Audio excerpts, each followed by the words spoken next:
Builder असे किती builder आहेत बरं, किंवा अशा किती बिल्डरच्या केसेस या सगळ्यात भेटल्यात? असे त्या बिल्डरांनी कुठलंही डॉक्युमेंट ते असेल ना त्यांचं, आम्हाला त्यात गरज नाही. आमचं गोल्डी नावाचं कुत्रं मारलेलं आहे, पार्शियन मांजर मारलेलं आहे, आमची एवढीच आहेत.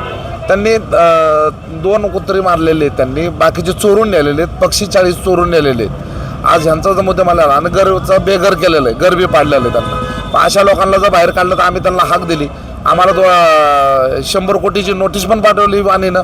काय समज आहे? जर आम्ही सर्वसामान्यांसाठी, जर गोरगरिबांसाठी जर आम्ही जर यांना मदत करत असेल आणि तुम्ही जर नोटीस पाठवत असेल तर याचं आम्ही समजायचं काय? आम्ही नोटिसला घाबरणारे नाही आहेत. आम्ही फक्त यांना न्याय भेटेपर्यंत आम्ही उठणार नाही. हे आमचं चालूच राहणार आमरण उपोषण. कोणत्या बिल्डरांवर तुम्ही असे सगळे थेट आरोप करताय? त्यांची थोडी पार्श्वभूमी सांगा.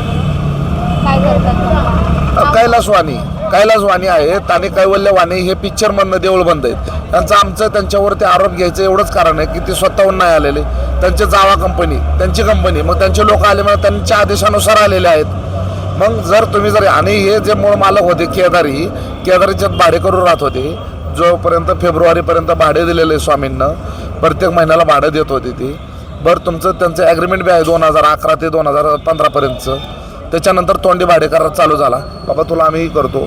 आणि त्यांना असं सांगण्यात आलं की आम्ही तुम्हाला एक 3 BHK देतो, एक, आणि तुमच्या डॉग कॅननसाठी एक गाळा देतो, असं सांगितलं. फक्त तुम्ही इथं लक्ष ठेवा. पण त्यांनी थोडं करून कुठलीही कमिटमेंट पाळली नाही आहे आणि यांना बाहेर बेघर केलेलं आहे. काय मागणी कराल आणि कधीपर्यंत हे तुमचं बेमुदत उपोषण? आमचं जोपर्यंत आमच्या मागण्या पूर्ण होत नाही तोपर्यंत आम्ही उठणार नाही आहे. भलं काही असू द्या. आम्ही सांगितलं आहे, आम्ही 3 महिने झालं पळतोय, सगळीकडे जाऊन आलो, राजकीय भिक्षे सगळ्याकडे जाऊन आलो, पण कुठलंही दिलं जात नाही आहे. का तर हे सगळं CP पासूनच मॅनेज आहे. आजचा कितवा दिवस उपोषण? आज आमचा 3रा दिवस चालू आहे.